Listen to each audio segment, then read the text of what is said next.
예, 오늘 말씀을 받기 전에 웨스트민스터 소요리 문답 65문을 함께 문답하고 말씀 받겠습니다.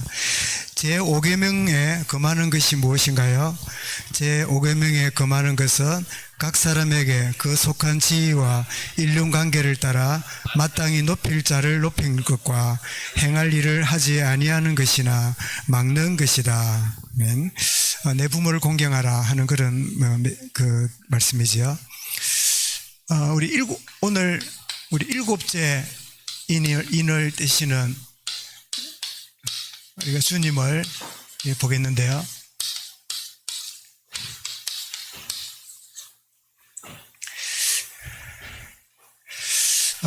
제가 요즘 봐서 정리하는 게 하나 있는 게, 하나님은 어떤 사람을 쓰시는가 이렇게 할 때, 세상 사람은 아주 똑똑하고 뛰어난, 또 혹은 실력 있는 이런 사람을 뽑아서 사용하기를 원하지요. 근데 하나님은 뛰어난 사람, 실력 있는 사람을 쓰시기도 하지만, 하나님은 이런 사람을 변화시켜서 쓰십니다.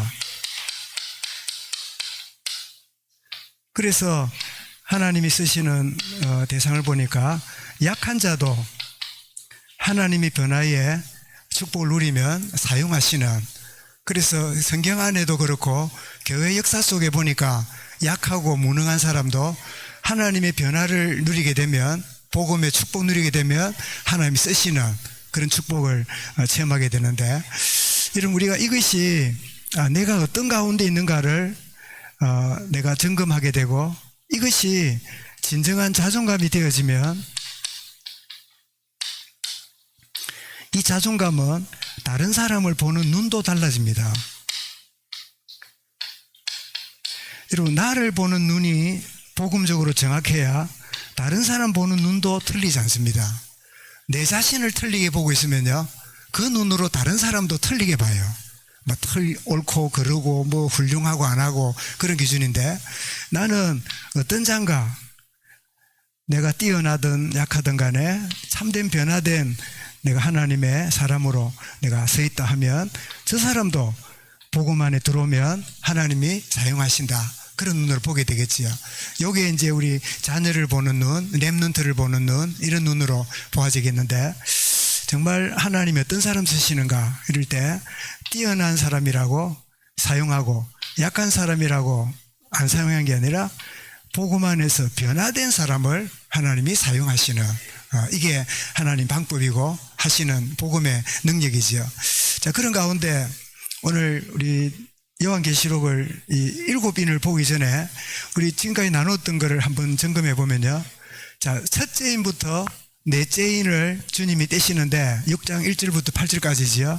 자, 첫째 인을 떼니까 흰말이 나와서 승리하는 시대를 보게 되고, 붉은색 말이 나와가지고 이 활동하는 걸 보면서 이 큰 순환, 고난을 겪는 시대를 보여주고, 세 번째는 검은색 말이 나오는데, 신앙의 자유화가 오면서 색깔을 다 섞으면 무슨 색이 나온다고요? 검은색이라 그랬죠. 혼합주의.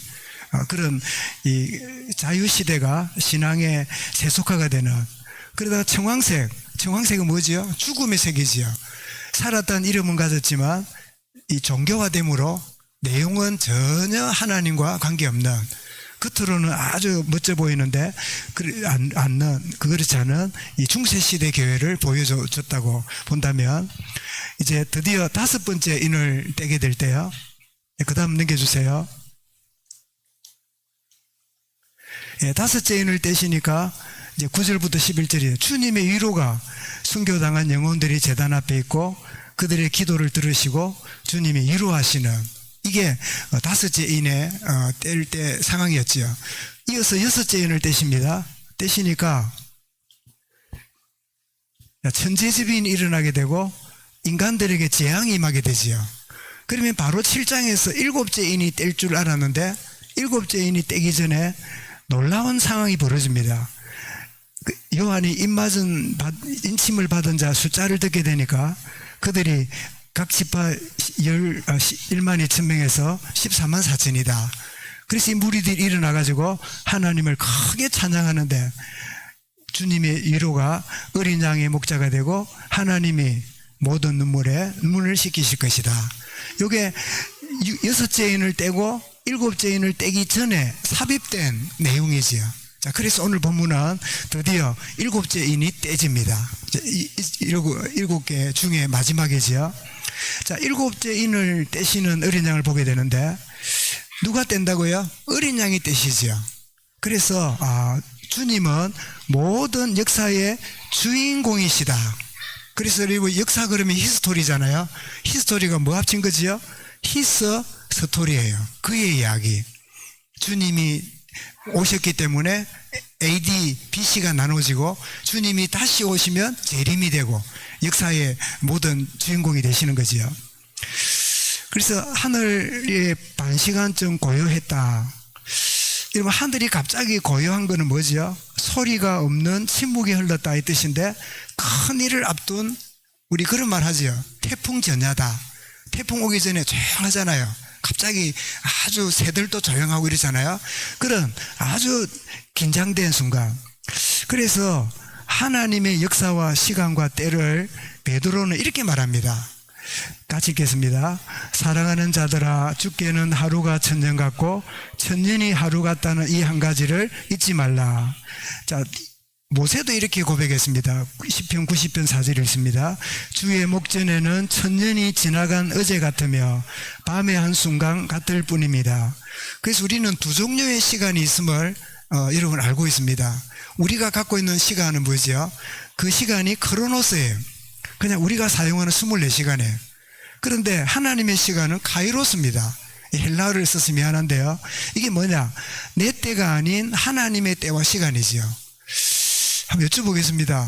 여러분, 지난 한 주간 지낼 때 아침에 일어났다, 밥 먹었다, 누구 만났다, 뭐 어쨌다, 오후 지냈다, 저녁 됐다, 잤다.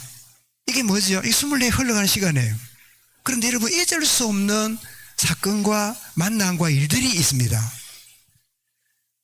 그때는 상처고 어려움인 줄 알았더니 그때 하나님이 이런 걸 깨닫게 하셨고 내 평생에 이런 경험을 하게 하셨고 그 사건을 통해서 하나님이 이 놀라운 은혜를 주셨구나.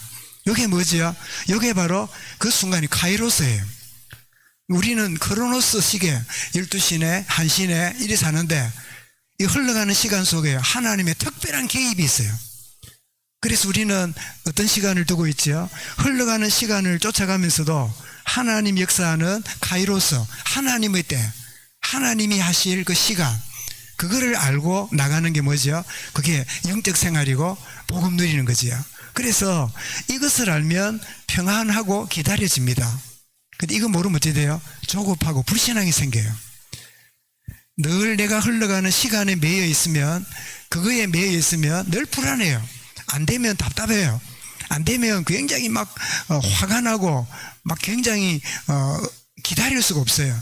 그런데 아니다. 하나님의 때가 있다. 이러면 어떻습니까? 평안과 기다림이지요. 그리고 요셉이 몇 살 때쯤에 감옥에 들어갔지요? 생각해보면 17살인가 그래요. 그리고 이제 나올 때쯤에 몇 살이었지요? 나이가 30 좀 넘었으니까 거의 한 13, 14년을 감옥에 있었죠. 노예 생활, 감옥 생활 했잖아요. 그러면 자기로서는 13년, 15년 정도를 감옥 생활, 노예 생활을 했는데 그 시간이 문자 그러면 우리가 쓰는 크로노스예요. 내 14년의 세월을 보냈어요. 그런데 성경은 뭐라고요? 요셉이 여호와께서 함께 하심으로 요셉이 형통하였더라. 뭘 누렸단 말이죠? 하나님의 시간 카이로스를 누린 거예요. 이로 예배를 1시간 드립니다. 그냥 예배에 앉아 있어요.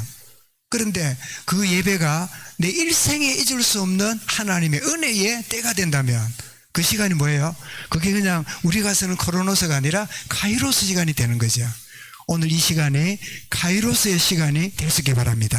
하나님 역사하시는 하나님의 때, 똑같이 흘러가는 시간인데 하나님은 그때를 딱 중요하게 우리 인생을 바꾸시는, 제가 이런저런 약한 자를 들어서시는 하나님, 이런 걸 제가 좀 정리를 해보고 있는데요. 그 중에 한 명이 영국의 이 청교도가 일어나 가지고 개신교로 바꾸는 일이 일어난 게 청교도 혁명입니다. 그래서 청교도가 일어나 가지고 굉장히 영국 교회를 개신교로 바꾸고 이렇게 아주 이 역사를 이루어갔는데, 결국은 나중에 구교가 들어와 가지고 개신교에 있는 많은 지도자들과 그 무리들을, 청교도들을 핍박하기 시작합니다. 그래서 핍박을 하니까 신앙의 자유를 찾아서 간 사람들이 누구예요? 그다음에 메이플라워를 타고 미국에 갔잖아요. 그게 바로 이제 미국의 청교도들이지요. 그런데 이 목사도 아닌데 다니면서 복음 전하고 메시지 전했다고 12년 동안 감옥에 쳐넣은 사람이 있는데요.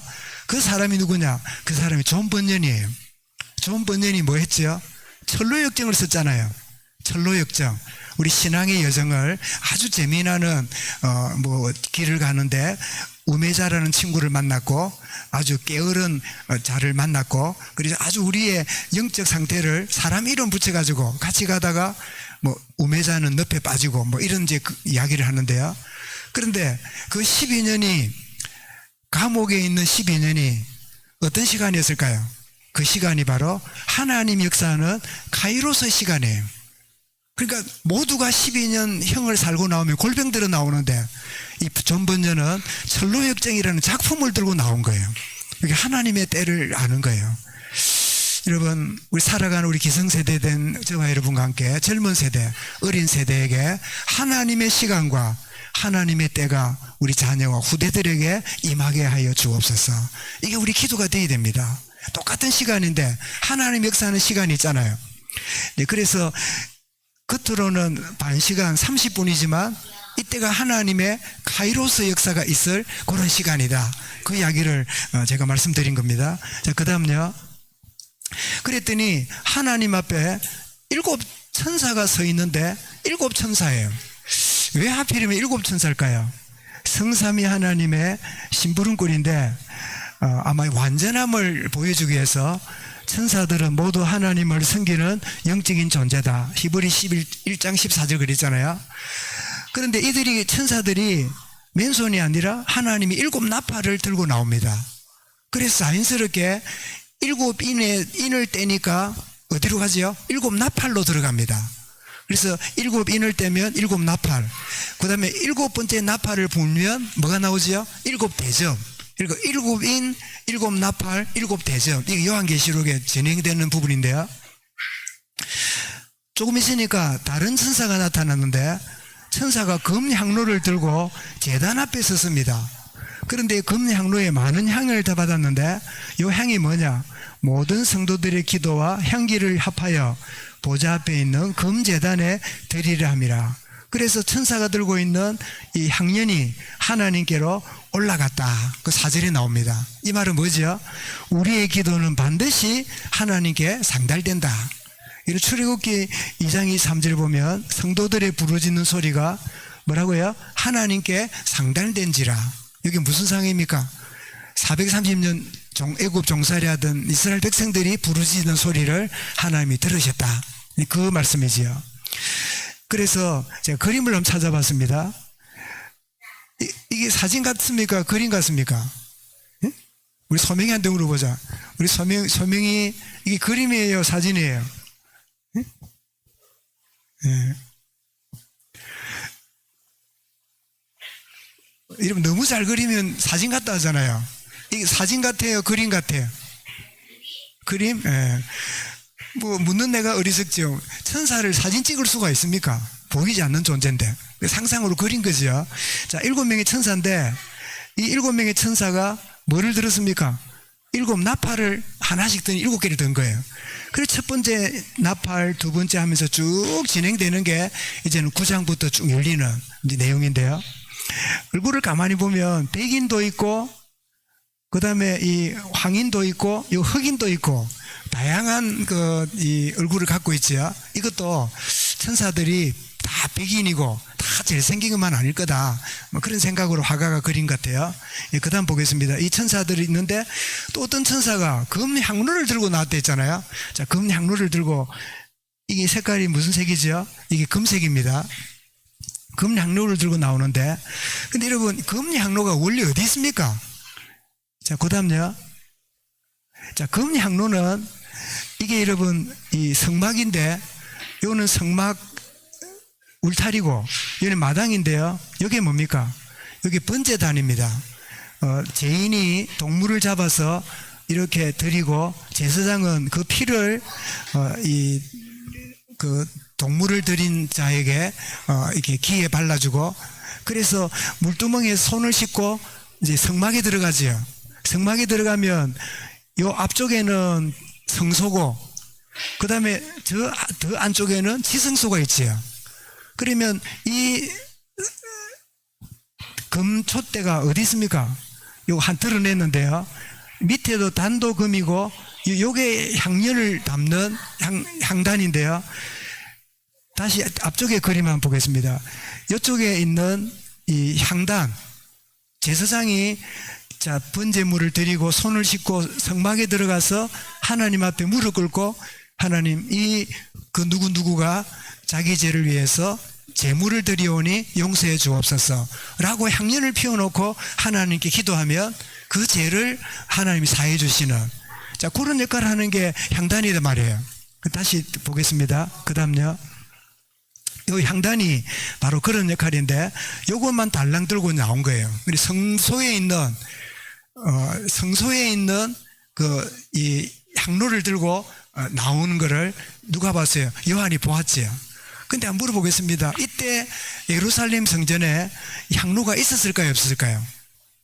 예루살렘 성전에 요한계시록을 받을 때가 AD 90년이랬지요. AD 90년 같으면 예루살렘 성전이 어떻게 됐지요? 예루살렘 성전이 파괴됐잖아요. 모든 기구도 다 뜯어가지고, 금을 뜯어가지고 어디 가져갔다고요? 로마의 콜로세움, 경기장 만드는데 다 건축 재료로 썼다 그랬지요. 그래서 성전이 없어졌어요. 성전에 있는 기구도 없어졌어요. 그리고 북해도 지금 없어요. 그래서 그 영화 중에 보면, 스필버그 영화입니까? 거기 보면 그 인디아나 존스라는 영화에 보면 사라진 북해를 찾는 뭐 시리즈 그 두 번째인가 세 번째가 그런 영화 있었지요. 그래서 그거를 북해가 어디 갔는가, 북해를 찾으려고 온 지구촌에 이 과학자들과 이 고고학자들이 찾는데도 지금도 찾기지 않아요. 북해가 없어요. 그리고 또 하나는 성경 원본이 지금도 없어요. 전부 다 사본밖에 없어요. 우리가 들고 있는 이 성경은 원본을 보고 번역한 게 아니라 사본을 보고 번역해서 우리 갖고 있어요. 그러면 사본이니까 뺏겨 쓴 거니까 원본하고 다를 수 있잖아요. 그러면 원본을 못 찾는데 원본이 안 찾겨요. 왜 하나님이 북해 성전 원본을 찾지 못하게 하셨을까? 그게 하나님 계획이에요. 찾게 지면 뭐예요? 또 우상 만드는 거예요. 그러면 원본이 없는데 어떻게 이 성경이 틀리지 않은 걸 알 수 있을까요? 사본이, 예를 들면 마태복음 사복음이요 4,700개예요. 그러면 4,700개 사본을 갖고 대조를 합니다. 대조를 쭉 해보면 정확하게 공통점이 나와요. 그게 뭐죠? 그게 원본이라.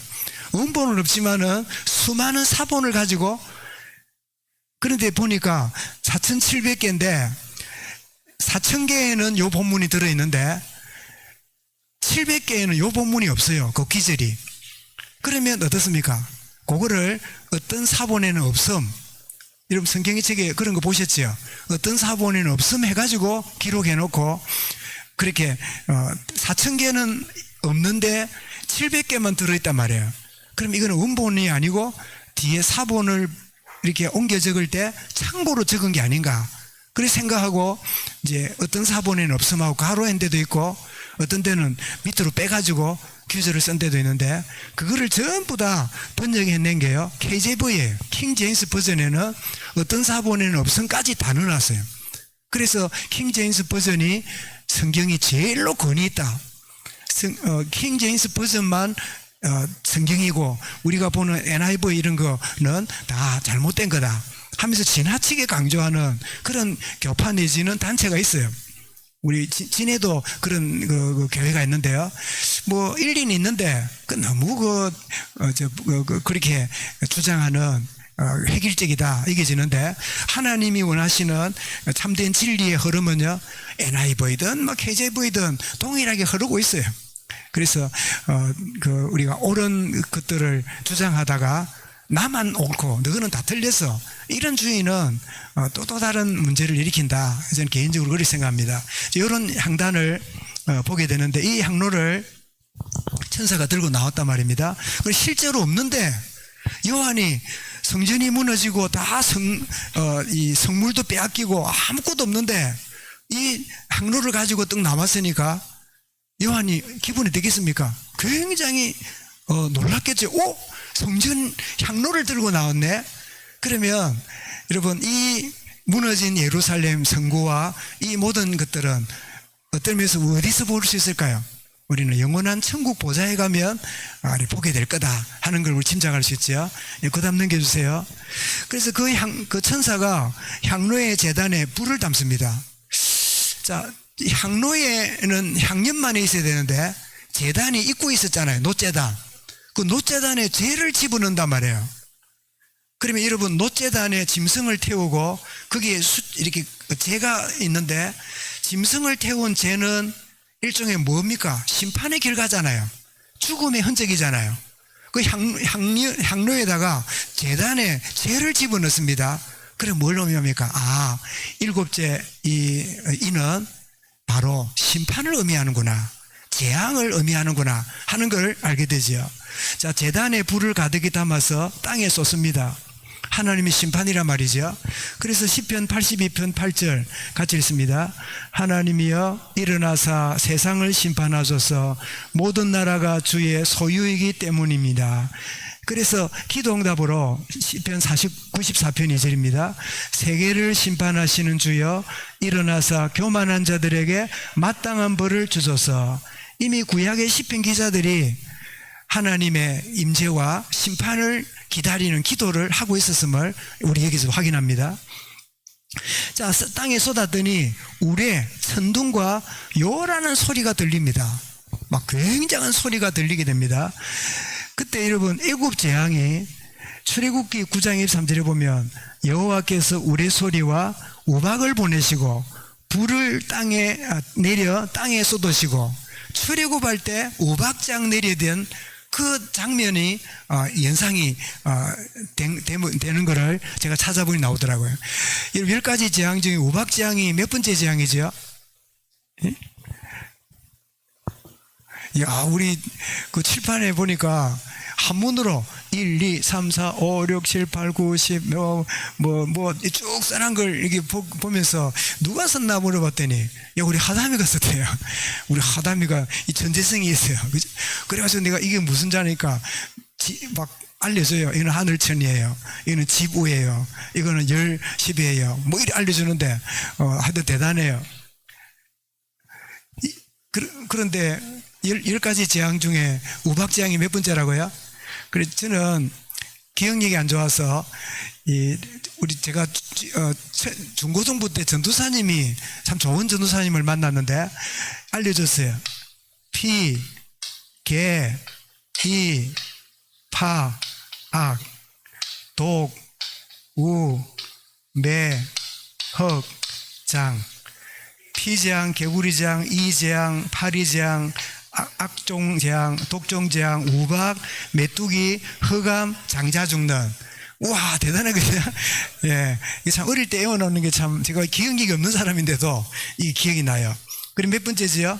그러니까 7번째지요. 7번째 재앙이 일어났는데, 이 천사가 향로를 부으니까 이런 우리 같은 소리가 났단 말이에요.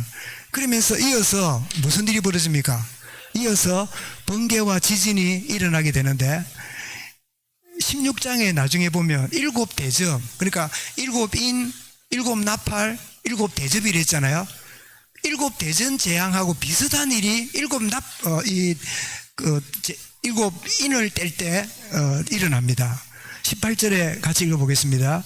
번개와 음성들과 우레소리가 있고 또 큰 지진이 있어 얼마나 큰지 사람이 땅에 있어 온 이래로 이같이 큰 지진이 없었더라. 여러분, 딱 1년 전에 시리아하고 이 디르키의 그 경계선에 지진이 일어나가지고 1년 지났잖아요. 그때 2월 6일인가 그렇다더라고요. 일어났는데 아직도 그 폐허된 집이 그대로 있는 거를 이 뉴스 장면에 이렇게 보면서요, 안타까웠는데, 일어날 지진이 뭐라고요? 사람에 있어서 이렇게 큰 지진이 없었더라. 그런 것들이 일어날 것을 예고하고 있는 거죠. 그 다음 보겠습니다. 그래서 우리가 정리를 해보면 결국 7이는 뭐냐? 악인들에 대한 심판의 경고입니다. 요한 12장 48절에 주님이 이렇게 말씀해 놓으셨습니다. 같이 읽습니다. 나를 저버리고 내 말을 받지 아니하는 자를 심판할 이가 있으니 곧 내가 한 그 말이 마지막 날에 그를 심판하리라. 여러분 보십시오. 하나님이 어디냐? 지옥이 어디냐? 죽으면 그뿐이지. 나는 예수 안 믿고 뭐 지옥 갈 거야. 그런 말 했잖아요. 그 말대로 심판받는다는 거예요. 참 놀랄 일이지요. 주님, 저는 죄인입니다. 주의 십자가 보혈의 은혜로 내가 구원받았음을 믿고 감사합니다. 그 말대로 어떻게 해요? 하나님이 구원의 자리에 들어가시는 거예요. 네 말로 심판을, 그러니까 하나님이 심판을 하시지만 결국 뭐예요? 내가 심판받을 말을 하고 사는 거예요. 평소에. 굉장히 중요한 이야기죠. 바로 내가 한 그 말이 마지막 날에 그를 심판하리라. 물론 주님이 하신 말이기도 하지만 본인이 해놓은 말. 그러면 구원받은 의인들은 어떻게 됩니까? 우리 성경에 14만 4천 또 큰 물이 이렇게 나왔잖아요. 요한 5장 24절을 보면 구원받은 의인들이 이 환난 때에 어떻게 되는가를 우리가 확인할 수 있습니다. 요한복음 5장 24절 같이 읽습니다. 내 말을 듣고 나 보내신 이를 믿는 자는 영생을 얻었고 심판에 이르지 아니하나니 사망에서 생명으로 옮겼느니라. 뭐라고요? 이미. 아멘. 제가 이미를 빨갛게 쓴 이유는 이미 우리는 사망에서 생명으로 옮길 것이다가 아니라 이미 옮겼느니라. 이런 일곱 인을 뗄 때 큰 재앙과 지진과 우레소리가 나고 그렇게 할 때 악인들은 뭐라고요? 산아 나를 가려라, 바위야 너를 덮어라 하고 두려워 숨지만 오히려 의인들은 그날이 뭐예요? 하나님 앞에 온전히 구원의 축복을 실제로 누리는. 더 나아가서 이날에 무슨 일이 벌어집니까? 억눌린 억울함에서 위로를 받게 하시는 시편 146편 7절입니다. 같이 읽습니다. 억눌린 사람들을 위해 정의로 심판하시며. 여러분, 하나님은 이 억울한 자를 아예 그 억울함을 그냥 모른 척 하지 않습니다. 반드시 하나님의 때가 되면 그 적절한 판단을 정의로 심판하신 분임을 보게 되는데, 그래서 우리는 이런 환난과 큰 재앙이 분명히 올 것이지만 우리는 그날에 담대함을 갖게 됩니다. 요한일서 4장 17절에 같이 읽습니다.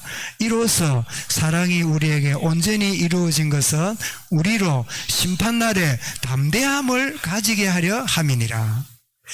여러분, 그 학창시절에 시험 공부를 좀 제대로 해가지고 시험 쳐본 경험과 시험을 전혀 공부 안 하고 시험 날을 기다릴 때하고 기분 혹시 비교적으로 생각해 봤습니까? 경험해 보셨습니까? 모르지, 우리 안근사님은 모범생이 돼서 선생님이 됐는데 그럴지 모르겠는데 저는 이런 경험 많습니다. 시험 공부를 잘해 놓으면 시험날이요 설레이고 너무 좋아요. 근데 공부를 안 해놓고 시험날 되면 어찌 돼요? 특징이 뭐냐? 빨리 쓰고 나옵니다. 쓸 게 없으니까. 뭐 고르는 거 하면 괜찮은데 주관식을 쓰면 쓸 게 없잖아요. 그래가지고 신학교도 보면 이렇게 주관식으로 문제를 내는데 어떤 사람 보니까 주는 그리스도시요 살아계신 하나님 아들입니다. 그리스도는 모든 문제껏 이래 써내길래 니 참 믿음 좋고 니 참 복음적이다. 그 점수는 빵점이다. 이렇게 했는데요. 여러분, 우리가 믿음의 준비가 되어 있으면 환난과 심판의 날은 오히려 내가 진짜 구원의 축복을, 진짜 하나님의 자녀의 이 엄청난 신분을 갖고 있구나, 이걸 아는 그런 담대함을 누리게 되지요. 여러분, 라온이가 지금 할머니나 이모나 누구 없으면 다닐 수 있을까 없을까요? 절대 못 다닙니다. 응? 피아노에 이모 앉아있지, 저 뒤에 또 할머니 앉아있지. 이러니까 이 무대가 지금 담대함으로 다니는 거야. 두려움이 없는 거야. 예? 이해가 되시죠? 우리 어머니가 설교에 아주 도와주는 지금 조교입니다. 여러분, 심판받고 두려운 자리인데, 그런데 그 하나님이 나의 아버지고 그리스도가 나의 구원자가 되시니까 우리에게 뭐죠? 담대함을 갖게 되는. 그래서 너희가 세상에서 환난을 당하나 담대하라. 내가 세상을 이겨노라. 요한 16장 32-33절 말씀이잖아요. 그래서 자, 악인들에게는 심판을 경고하고 회개하고 돌아오라는 뜻이라고 한다면, 이 사실은 또 우리에게 주는 교훈이 뭡니까? 이 종말에 영적으로 깨어있는 성도가 되어야 한다 하는 것을 우리에게 알려줍니다. 그래서 왜 성경이 그런 말씀이 있죠? 큰 환난이 오면 데려감을 당하고 버려둠을 당하고 뭐 이런 표현이 나오잖아요. 그래서 야, 누구는 데려가고 누구는 버려지는 그런 일이 벌어지는가? 마태복음 24장에 보면 말씀 나오잖아요. 그런데 두려워할 게 없는 것은 뭐지요? 정말 영적으로 깨어있고 준비된 하나님 자녀라면 내가 밥을 먹다가, 내가 잠을 자다가, 내가 출근하다가, 내가 어디를 가다가 주님이 오실지라도 두려워할 일이 없는 것은 뭐지요? 내가 믿음의 사람이요, 하나님의 자녀요, 구원의 축복 속에 들어온 사망에서 생명으로 옮겼느니라. 그런 자리에 있으니까. 그래서 여러분, 그런 그 영상을 한번 보셨습니까? 자, 주님이 재림할 때요, 조종수가 크리스찬이에요. 조종수가 휴고를 당합니다. 비행기 어찌되지요? 비행기가 그대로 추락하지요. 선장이 배를 몰고 가다가 휴고를 해요. 주님의 자녀니까 배가 어찌돼요?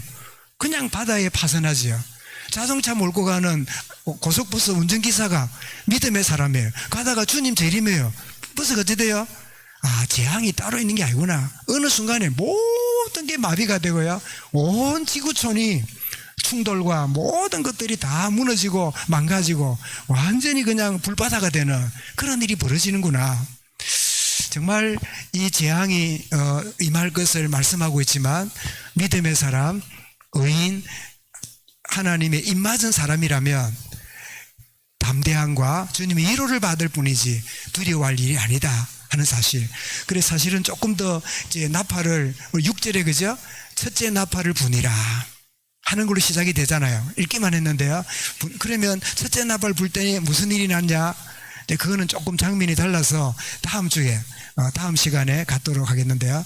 어쨌든 7인을 하나, 둘, 셋, 이제 7인을 떼니까 이제는 큰 우레와 번개와 지진이 나고, 그리고 드디어 7인을 떼고 나서 뭐가 시작되죠?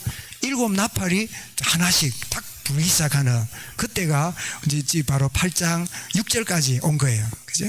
그래서 오늘 말씀에 정말 역사의 주인은 주님이시다. 그래서 여러분, 우리가 가지고 있는 이 카이로스, 허겁지겁 잘 되고 안 되고 막 행동하고 안 하고 그 시간에 매여 있는 우리가 아니라 크로노스, 하나님의 때가 있다. 하나님의 응답에 손길이 있다. 그리고 지금 당하는 일이 불행처럼 보이고 아파 보이지만 하나님의 더 좋은 계획을 바라보는 하나님의 시간을 바라볼 줄 아는 이 고백. 우리 인사님이 딸 파혼 이야기를 힘들지만 저렇게 하셨는데, 제가 오해하려고 생각했던 걸 미리 말씀하셨는데, 당장은 참 파혼된다는 게 아픈 일이고 힘든 일이지만, 하나님은 더 좋은 계획을 그러셨구나. 하나님이 그래서 그렇게 하셨구나. 그때를 우리에게 분명히 보여주실 때가 올 거예요. 그게 뭐죠? 그게 하나님의 때예요. 크로노스지요. 카이로스에 주어지는 어려움 때문에 힘들어하는 우리가 아니라 하나님의 시간, 하나님의 때 깨달음, 우리 크로노스를 우리 아는, 하나님의 때를 아는. 그래서 어떤 환난과 문제 올지라도 의인이고 구원받은 저와 여러분들이 참 담대함으로 주님 오시를 기다리는, 영적으로 깨어있는 그런 축복의 은혜가 매 순간 있기를 주의 이름으로 축원합니다. 감사합니다. 주님, 7인이 떼짐으로 이제 나팔이 시작되는데 큰 재앙과 큰 심판의 불이 임할지라도 하나님의 입맞은 백성된 저들을 온전히 담대하게 사망에서 생명으로 옮겨진 이 축복을 누리는 순간이 됨을 일깨워 주신 것 감사합니다.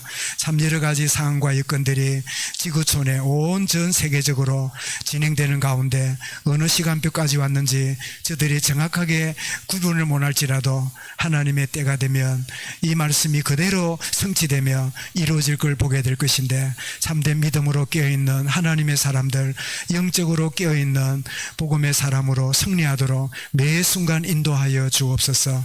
우리의 시간에 아파함에 힘들어하는 순간에 머무르지 아니하고 하나님의 시간을 온전히 바라보며 인도받도록 역사하여 주옵소서. 예수 그리스도 이름으로 기도드리옵나이다. 아멘.